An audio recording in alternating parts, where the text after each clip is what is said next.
Kryeministri Nikola Gruevski, ministri i Financave Zoran Stavrevski dhe ish ministri e punëve të brendshme Gordana Jankulovska do të jenë dëshmitarët e parë të propozuar nga ana e VMRO-s në Komisionin për Përgjimet. Ndërsa si dëshmitar LSDM-ja ka propozuar ish drejtorin e Agjencisë për Zbulim dhe Kundërzbulim Sasho Mjalkov, shefin e kabinetit të kryeministrit Nikola Gruevski Martin Protuger dhe ish ministrin e transportit dhe lidhjeve Milea Anakievski.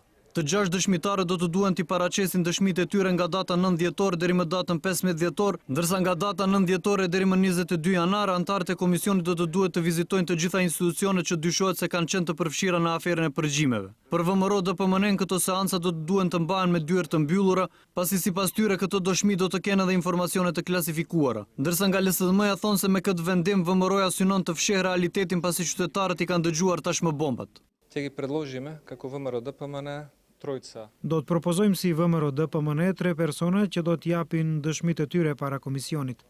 Kryeministrin Nikola Gruevski, ministrin e Financave Zoran Stavreskin dhe ish ministrin e brendshme Gordana Jankulovska. Mendoj se dëshmitë e tyre do të jenë në interes të komisionit dhe se për dëshmitë e tyre seanca do të jetë e mbyllur për publikun. Për ne kjo nuk është befasi. Ata që kanë fshehur diçka duhen me çdo kusht ta fshehin. Pa marrë parasysh se çfarë do të vendoset në këtë komision, të dhënat e dëshmitarëve që nuk janë të klasifikuara do të publikohen.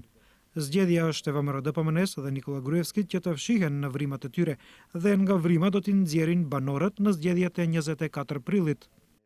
PDSH-ja nuk do të propozoj dëshmitar për shkak se kjo parti nuk i beson këtij pushteti dhe nuk është e përfshirë në këtë skandal, sikur se tha deputeti Ernat Fejzullau. Ndërsa Talat Xhaferi u përgjigj shkurt për gazetarët se BDI-ja tani për tani nuk e shet të nevojshme të propozoj dëshmitar ose ekspert. Komisioni për përgjime do të duhet që deri më datën 22 janar të vitit 2016 të kryejë të gjitha vizitat dhe mbledhjen e dëshmive, ndërsa raporti do të duhet të jetë gati deri më 29 janar për të vendosur për votim në seancë plenare.